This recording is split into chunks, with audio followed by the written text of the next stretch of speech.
根据疾管署上届新的统计，目前全国已经815个天高节本土病例。虽然彰化县目前无病例，不过这个卫生局也呼吁民众讲，这积水就要赶紧倒掉，才袂产生炭病病。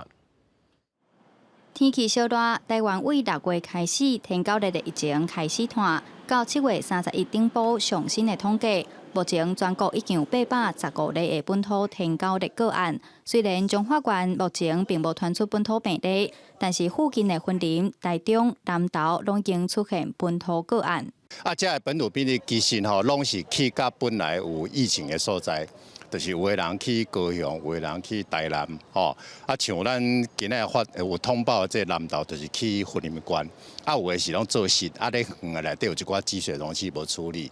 彰化县卫生局提醒民众，天9日目前敢有法度体检，并无易放射通知。若有出现相关的镜头，爱赶紧去互医师看，有旅游史一定爱主动通报。头壳痛、发烧。这若是讲这个有出多疹子膜，也是讲咱这个目睭后壁才会痛。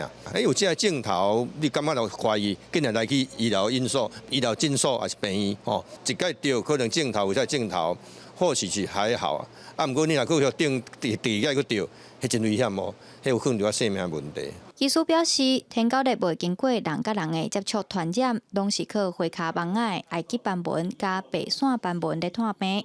最近台湾各地头的天气拢真无稳定，雨水高加上天气热，导致后出现炭病蚊。民众一定要特别注意环境的清气，有积水就要清掉，千万唔通积水饲蚊仔。记者杨淑晴综合报道。